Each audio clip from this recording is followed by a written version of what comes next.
السلام علیکم ورحمۃ اللہ وبرکاتہ۔ بسم اللہ الرحمن الرحیم۔ پھیری والا کباڑیا ڈائری کے صفحات پہ کھانے کی اشیاء رکھ کر دے رہا تھا۔ اتفاق سے ایک صفحہ میرے حصے میں آ گیا جس کے بس چند الفاظ پڑھ پایا تھا۔ وہ ڈری سہمی سی میری زندگی میں آئی تھی۔ کہتی تھی شوہر بہت ظالم ہوتے ہیں۔ پہلی رات میں اس کی یہ بات سن کر بہت ہنسا۔ وہ میری طرف دیکھ کر حیران ہو رہی تھی۔ بولی آپ پاگل ہیں، اتنا کیوں ہنس رہے ہیں؟ بات بھی سچ تھی، میں اتنا ہنس رہا تھا آپ نہیں سمجھ پائیں گے۔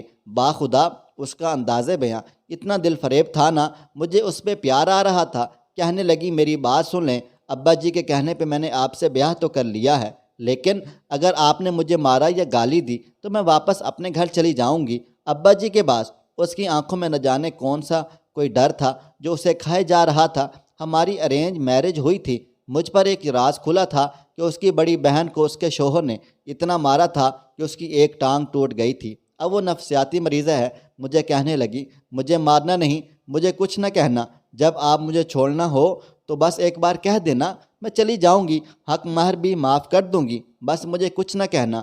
کبھی ہائے اس کی اس بے بسی، وہ میری بیوی تھی، کیوں کر بھلا کوئی اپنے ہم سفر کو دیمک زدہ کر سکتا ہے؟ میں اس کا ہاتھ پکڑا، ایک بوسہ لیا۔ میری گلاب کا پھول، بھلا کیوں ماروں گا آپ کو میں؟ ادھر آؤ۔ اس کا سر اپنی گود میں رکھا، اس کو پیار سے سمجھانے لگا ایسا کچھ نہیں ہوگا، تم پریشان نہ ہو۔ چونکہ اس کی عمر 18 یا 20 سال تھی، جلد ہماری شادی ہو گئی تھی۔ اس کو لوڈو کھیلنے کا بہت شوق تھا۔ شادی کچھ دن بعد گزرے، مجھے کہنے لگی لوڈو لے کر آئے نا۔ میں کام سے تھکا آ رہا آتا، مجھے کھانا دیتی، پھر لوڈو اٹھا کر لے آتی، چلے ایک گیم کھیلتے ہیں۔ میں اس کی طرف دیکھتا، تھکا ہونے کے باوجود اس کو انکار نہ کر پاتا۔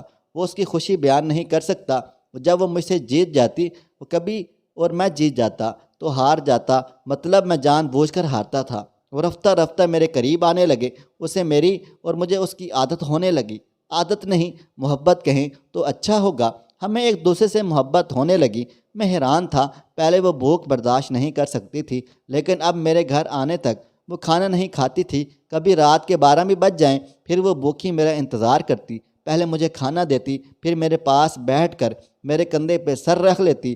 بچوں کی طرح ضدی سی تھی۔ مجھے کہتی اپنے ہاتھ سے کھانا کھلاؤ، میں اس کو اپنے ہاتھ سے کھانا کھلاتا، پھر وہ میری گود میں سر رکھتی، دن بھر کیا کام کیے سب بتاتی، باتیں کرتے کرتے سو جاتی۔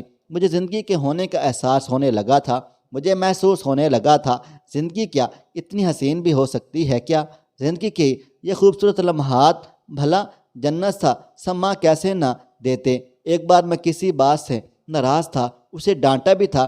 میری طرف غصے سے دیکھنے کے بعد کمرے میں چلی گئی۔ میں جانتا ہوں وہ بہت روئی تھی، لیکن میں بھی غصے میں تھا، اس لیے رونے دیا۔ پورا دن گزر گیا، مجھ سے کوئی بات نہ کی اس نے بھی، اور میں بھی انعام میں رہا۔ میرے سامنے رکھا کھانا کندھے پہ سر رکھ کر بیٹھ گئی۔ میں جانتا تھا وہ بھوکی ہے، میں نے اس کو کھانا نہ کھلایا، آخر میں بھی تو ناراض تھا نا۔